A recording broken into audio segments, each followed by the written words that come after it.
Essa é a aula sobre estabilidade e a gente vai falar também sobre o critério de Routh-Hurwitz. O material é o NISE nas sessões 4.10 e 6.1 a 6.5. Nessa aula, a ideia é mostrar para o aluno como classificar a estabilidade de um sistema segundo os critérios de resposta natural e resposta completa e como utilizar o critério de Routh-Hurwitz para classificar a estabilidade do sistema representado por uma função de transferência ou também no espaço de estados. O exemplo 6.1 é para construir a tabela de Routh e ver a posição dos polos para esse sistema que tem uma retroalimentação. A função de transferência equivalente vai ser essa aqui, e o denominador vai ter uma potência máxima de S ao cubo. Então, como primeiro passo, vou construir aqui, vou escrever a primeira coluna, que vai ser a coluna dos rótulos, e eu começo com a maior potência de S, que vai ser S ao cubo. Então, S ao cubo, S ao quadrado, S a primeira e S a zero. Depois eu escrevo as duas primeiras linhas dessa tabela. A primeira linha tem rótulo S ao cubo. Então, eu vou usar os coeficientes das potências ímpares de S, certo? Em sequência. Então, vou começar com 1, que multiplica S ao cubo. Depois, 31, que multiplica S. E depois, acabou, certo? Não tem mais nada aqui, então é zero. A segunda linha começa com S ao quadrado. Então, eu vou usar os coeficientes das potências pares de S. Então, vai começar no S ao quadrado, que é 10, e 1030. E depois é zero, porque acabou. Depois eu vou construir agora os outros elementos da minha tabela, vou calcular os outros elementos, começando na linha S elevado a 1.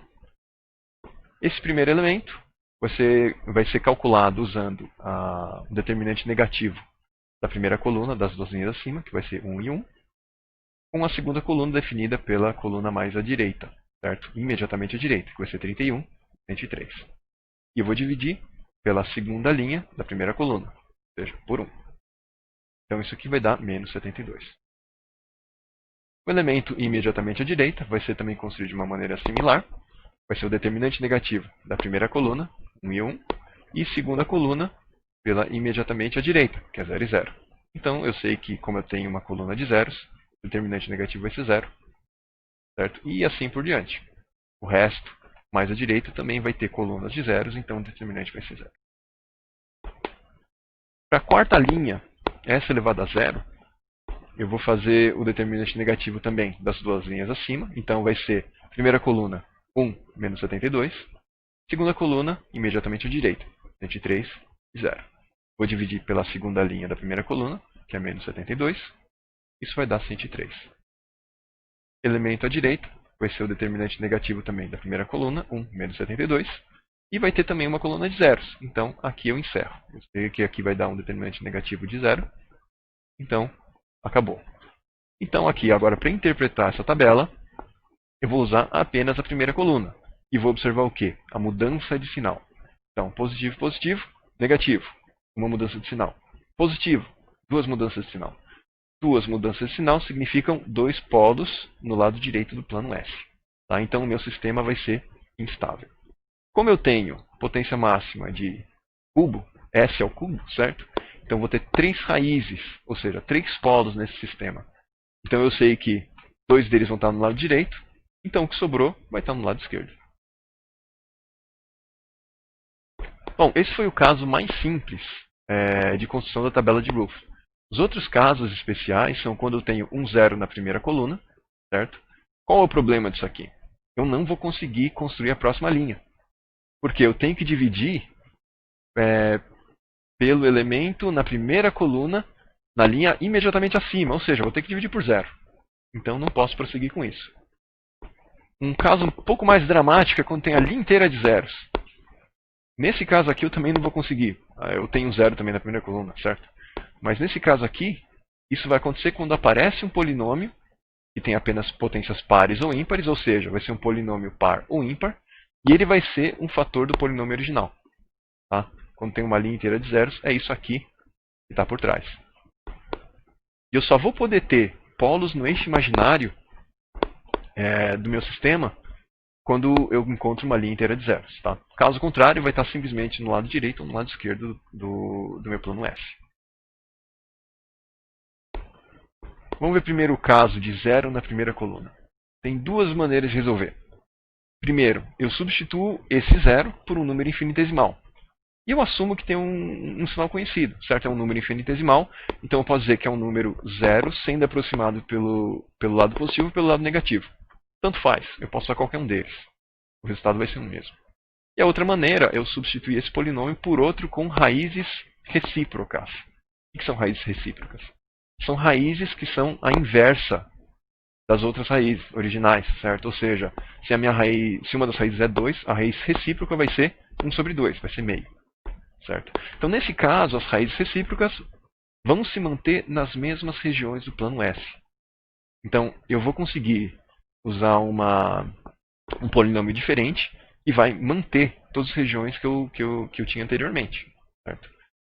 E esse polinômio alternativo pode não apresentar o zero na primeira coluna. Isso é bom para mim, certo? Isso é muito mais fácil de implementar do que usar um número infinitesimal. Porque eu simplesmente pego o meu polinômio original e escrevo os coeficientes na ordem reversa. Tá? Isso aparentemente é o suficiente para você ter um polinômio que tem as raízes recíprocas. E isso aqui eu vou mostrar mais para frente por quê. Bom, a primeira maneira é substituir o zero por um número infinitesimal. Aqui vou chamar de epsilon. Tá? E eu assumo que seja um número zero, infinitesimal, certo? O número infinitesimal se aproximando de zero, pelo lado positivo ou negativo. A escolha não afeta o resultado final, mas eu posso ter expressões extremamente complexas, ou seja, pode ser bem complicado implementar esse negócio. Bom, vamos ver o exemplo 6.2. Eu tenho aqui o meu sisteminha que tem um denominador com potência máxima de 5, certo? Então, escrevendo a tabela, eu começo com o rótulo S a quinta e vou até S a zero.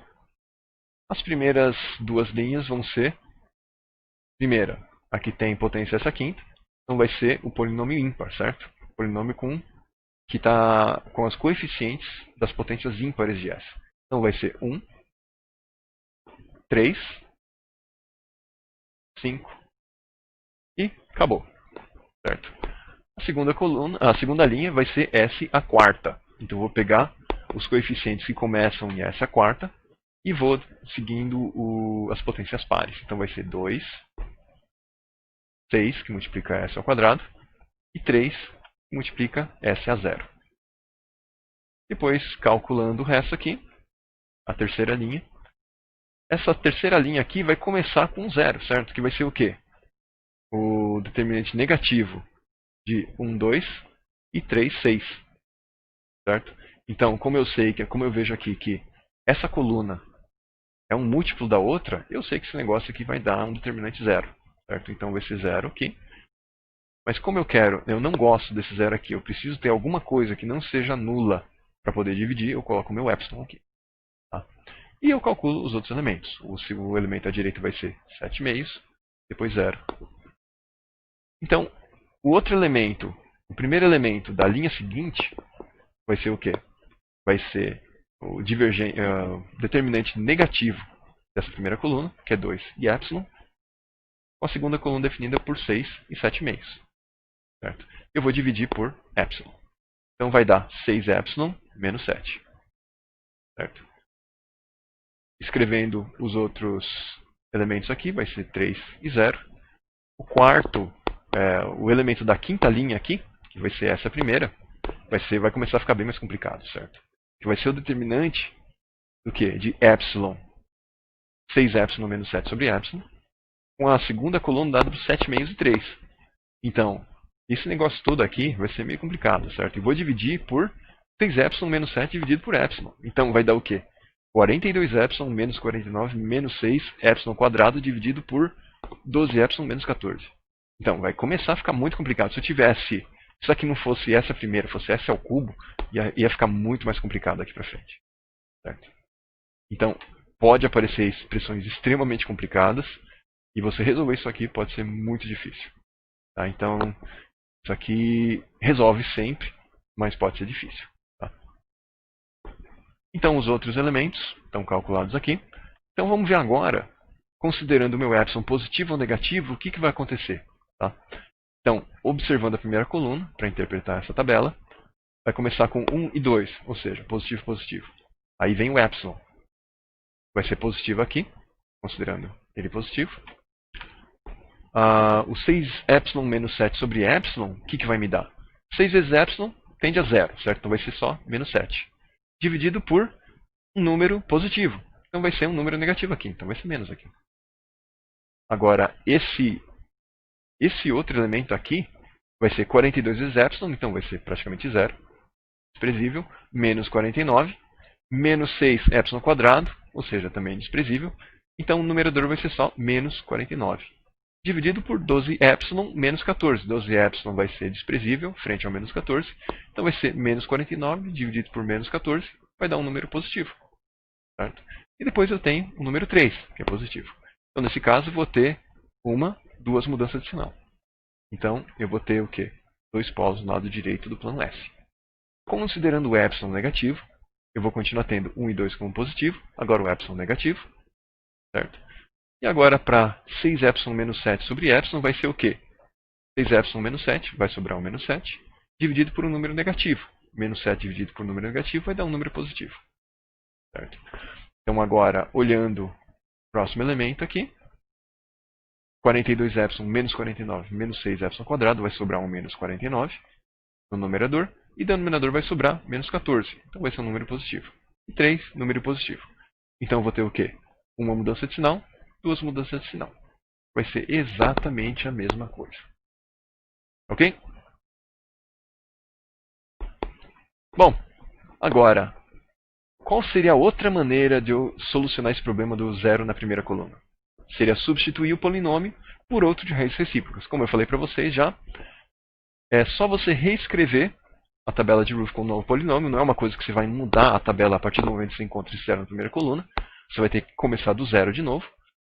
Mas é simples de você definir esse novo polinômio. Você simplesmente escreve os coeficientes desse polinômio em ordem reversa.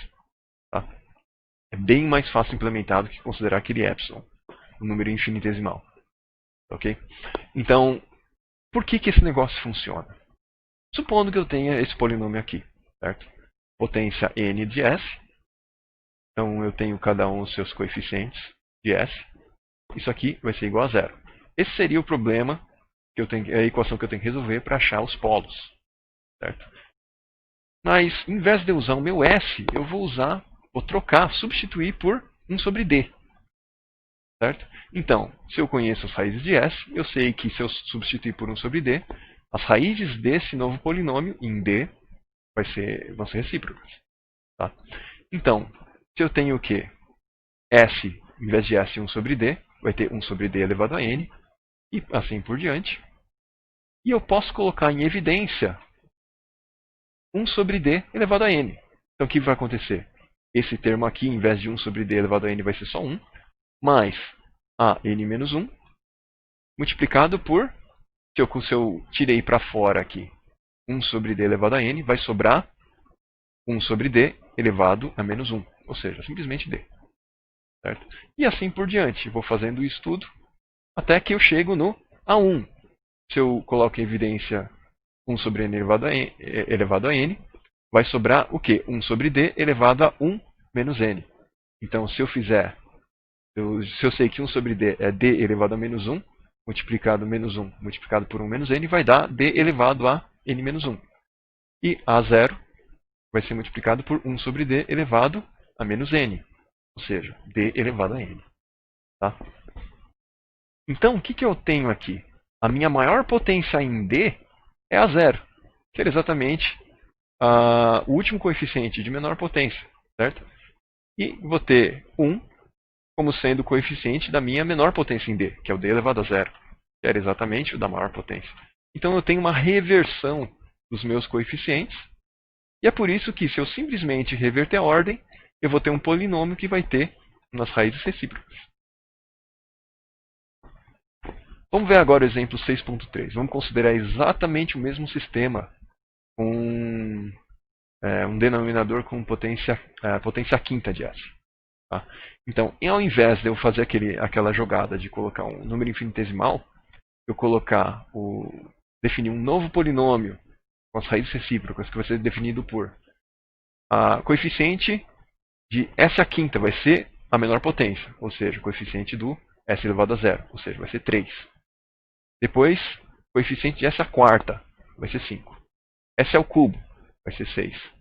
S ao quadrado vai ser 3. S à primeira vai ser 2. E S a zero vai ser 1. Certo? Então, construindo a minha tabela, então, primeiros rótulos, certo? A quinta até S a zero. Primeira linha, começando com essa quinta. 3, 6, 2. Segunda linha, começando com essa quarta. 5, 3 e 1. Certo? E a partir daqui, se eu fizer todos os cálculos aqui, o que vai acontecer? Não vai ter nenhum zero mais nessa primeira coluna. Certo? Então, o que eu tenho aqui? Positivo, positivo, positivo, positivo, negativo. Positivo. Duas mudanças de sinal. Então, se eu tenho duas mudanças de sinal, eu tenho dois polos no lado direito do plano F. Certo? Vai ser exatamente a mesma coisa que eu calculei do exemplo 6.2. Certo? E não apareceu zero na primeira coluna. Caso tivesse aparecido zero, aí não ia ter jeito. Aí eu ia ter que usar o infinitesimal. Ok? Qual é o nosso próximo caso especial da construção da tabela? Linha inteira de zeros. Esse é um caso mais complicado, que vai aparecer quando eu tenho um polinômio que tem apenas potências pares ou ímpares, ou seja, eu tenho um polinômio par ou ímpar, que é um fator do meu polinômio original. Certo? Então, eu estou construindo um exemplo. Eu estou construindo um sistema, uma função de transferência g de s, que vai ter o denominador fatorado por s mais 1, s, e s ao quadrado mais 1. Certo? O que isso significa? S mais 1, vou ter um polo menos 1, 0, e mais menos imaginário. Tá? Então, eu sei que eu tenho um fator aqui, desse meu denominador, que é um polinômio ímpar. Certo? O que dá s vezes s quadrado mais 1? S ao cubo mais s. É um polinômio que vai ter só potências ímpares de s. Tá? Então, é um polinômio ímpar. Então, se eu simplesmente fizer a distributiva de tudo isso aqui, esse denominador vai ser s à quarta mais s ao cubo mais s ao quadrado mais s. Certo? Isso aqui vai ser o meu denominador do meu sistema. E é isso aqui que vai dar os meus polos do sistema. Tá? Então, construindo a tabela usando esse polinômio, então, começando com a maior potência, essa quarta, escrevo os rótulos. Da quarta até essa zero. Primeira linha, essa quarta. Então, agora eu vou começar com o coeficiente de essa quarta e vou usando só as potências pares. Vai ser 1 e 1. Certo? Segunda linha, essa ao cubo. 1 e 1. Certo? Então, se eu fizer o determinante negativo da primeira coluna e segunda coluna, vai ser o quê? 1, 1, 1, 1. Isso aqui vai ser 1 menos 1, vai dar 0. Certo? Então, esse elemento aqui, primeira coluna deu 0. Vamos ver a segunda coluna, que vai ser o quê? A primeira coluna, 1 e 1, e a coluna imediatamente à direita, que é 0. Então vai dar 0 também. Então aqui eu vou ter, já na terceira linha, uma linha inteira de zeros. Tá? Então aqui eu já vou ter que fazer alguma coisa. Tá? Bom, essa linha de zeros que apareceu, certo? Ela está abaixo da linha que descreve o polinômio que é o fator do polinômio original. Certo? Então, se eu tenho aqui na minha tabela a linha de zeros na terceira linha, a linha imediatamente acima é a linha que contém o polinômio que está fatorando o meu polinômio original. Então, nesse caso, s é o cubo, e eu vou ter 1 e 1. Ou seja, é o polinômio com os coeficientes 1 e 1 para s ao cubo e s. Certo? Então, esse aqui é o polinômio que fatora, que eu já conheço exatamente porque eu construí o meu exemplo em torno disso. Certo?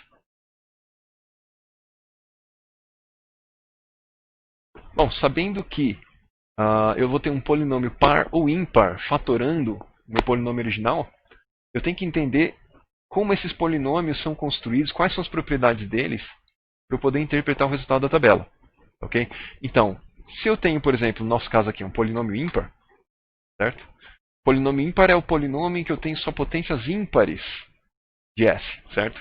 Então, se eu tenho, por exemplo, nesse caso aqui, só s ao cubo mais s, eu sei que ele vai ser o produto de um polinômio par com uma potência ímpar de s. Então, se eu tenho um polinômio ímpar, eu sei que eu vou ter raízes nulas, ou seja, polos iguais a zero, multiplicados com um polinômio par. Tá?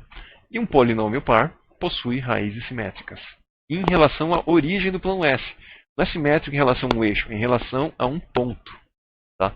Então, nesse caso aqui, eu tenho o quê? Um S quadrado mais 1. Se eu tenho um polinômio par S quadrado, eu tenho duas raízes, ou seja, dois polos. Quais são as possíveis disposições? Se eu tiver um desses polos sendo real, eu sei que, simétrico à origem, eu vou ter o negativo desse polo, certo? Então, vou ter o outro polo do outro lado, diametralmente oposto em relação à origem, certo? Então, vão ser dois polos reais. E um dos meus polos é imaginário, eu sei que o outro polo também é imaginário, certo? Agora, se eu tivesse um S à quarta, certo? Um polinômio par com potência máxima 4, eu vou ter 4 polos, certo? E se, por exemplo, um desses polos eu sei que é complexo, certo? Tem parte real e parte imaginária. Eu sei que esses 4 polos vão ter essa disposição simétricas em relação à origem, certo? Então eu vou ter a parte imaginária conjugada e vou ter também a parte real trocando de sinal. Então eu vou ter essas 4 possibilidades aqui. Okay? E só nesse caso em que eu vou ter uma linha inteira de zeros, que eu vou ter polos no eixo imaginário, certo? Para o meu sistema. Se o meu polo não tem nenhuma linha de zeros, os meus polos vão ser simplesmente no lado direito ou no lado esquerdo. Tá? Então, para uma linha inteira de zeros, eu vou substituir a linha de zeros pelos coeficientes da derivada de S em S do polinômio da linha de cima. É bem simples você escrever isso aqui. Então, sabendo que a linha acima do que deu zeros tem um polinômio conhecido, nesse caso vai ser o quê? S ao cubo mais S. Eu pego a derivada desse polinômio. Nesse caso vai ser o quê? 3S quadrado mais 1. Ok? Então eu vou usar os coeficientes desse polinômio para escrever a próxima linha, certo? Então a próxima linha é o quê? S ao quadrado. 3 vezes S quadrado, então vai ser 3. E 1 multiplicando S elevado a 0. Tá? E aí, a partir dessa construção aqui, eu já tenho duas linhas válidas para eu poder escrever o resto do meu sistema aqui, certo? O resto da minha tabela. Então, quando eu tenho uma linha de zeros, eu vou usar a informação de raízes, de polos, no meu lado direito ou no lado esquerdo, certo? De acordo com a tabela. Eu uso isso juntamente com as informações do meu polinômio par para inferir a posição dos polos. Certo? Então, a partir da linha acima da linha de zeros, eu tenho aqui representado os meus polos desse polinômio. Certo? Então, se a minha linha de zeros deu em S ao quadrado, a partir, eu refazendo essa linha aqui com o coeficiente da derivada e a partir da linha de cima, essa primeira coluna me diz quantos polos eu vou ter à direita ou à esquerda para esse polinômio. Certo? Então, se eu sei que aqui, a partir da linha acima da linha de zeros, eu vou ter positivo, positivo, positivo, positivo. Ou seja, nenhum polo no lado direito do plano S. Eu sei, então, que se eu tenho S ao cubo, certo? Eu vou ter isso aqui é um polinômio ímpar. Então eu vou ter o polo zero multiplicado com o polinômio par. E meu polinômio par é S ao quadrado, certo? Ou seja, S quadrado mais alguma constante. E eu não tenho nada à direita, e esse negócio é simétrico em relação à origem. Então eu sei que se não tem nada à direita, também não tem nada. Poderia ter alguma coisa na esquerda. Mas se tivesse esquerda e fosse real, eu obrigatoriamente, por ser simétrico, deveria ter uma à direita. Então a única situação possível aqui é se eu tiver um par de polos simétricos no eixo imaginário. Certo? Então, do jeito que eu construí o sistema, eu sei que isso acontece. Interpretando a tabela, aí eu tenho que chegar a essa mesma conclusão. Okay? Eu construí esse exemplo com o quê? Com um polo menos 1, 0 e mais menos imaginário. Certo? O meu S ao cubo mais S, eu sei que vai ser 0 e mais menos número imaginário. Certo? Então, nesse exemplo, Sabendo que a maior potência de S é o número de polos, então para essa parte da tabela eu sei que eu tenho 3 polos, certo? Eu sei que um deles vai ser 0. E a partir daí eu vou ter um polinômio par. Certo? Então, um polo real vai ser 0. Os outros dois polos simétricos não vai ter nenhum no lado direito. Ou seja, ambos estão no meu eixo imaginário. Okay? Então, nesse caso, o que eu vou ter? Eu vou ter 2 no meu eixo imaginário. Certo? E como eu tenho o meu sistema completo com essa quarta, certo? O meu polinômio total tem 4 polos. Então, eu vou considerar que, como eu tenho 2 no imaginário e nada na direita, então só sobra ter 2 polos no meu lado esquerdo. Certo? Então, aqui está sendo considerado o meu S em 0 como sendo um polo à esquerda também, certo? Então, eu vou ter menos 1 e 0 como reais à esquerda, e mais menos imaginário como sendo os 2 polos no meu eixo imaginário. Isso aqui dá um total de 4 polos, que são todos os polos do meu sistema que eu estava procurando saber a posição.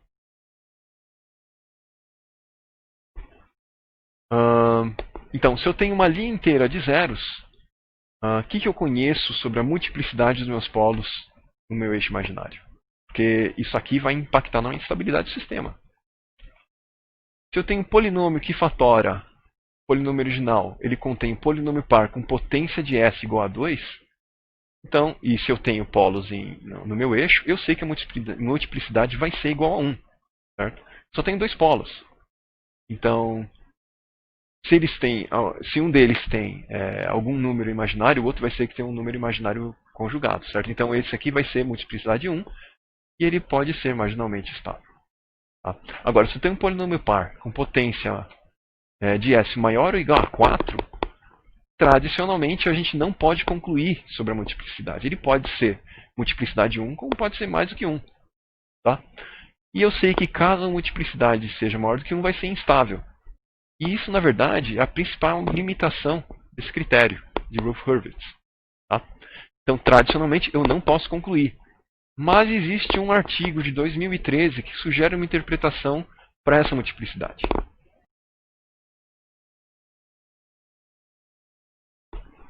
Resumindo, o que esse artigo de 2013 fala sobre multiplicidade? Se houver m linhas inteiras de zeros, existe pelo menos um par de polos simétricos com multiplicidade m.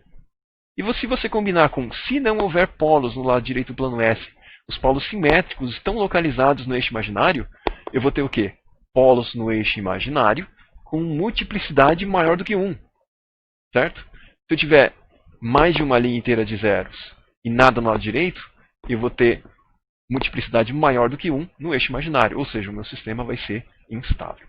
Okay? Então, por mais que tradicionalmente a gente não possa concluir nada, já tem algum artigo dizendo que se tiver mais de uma linha de zeros e eu sei que esses polos estão no eixo imaginário, então eu posso dizer que ele é instável. Vamos ver agora então esse exemplo 6.5.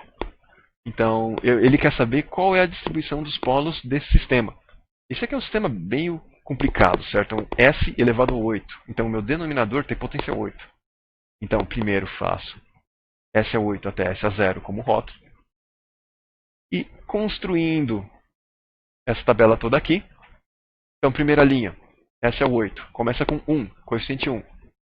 12, 39, 48 e 20. Segunda linha, essa sétima.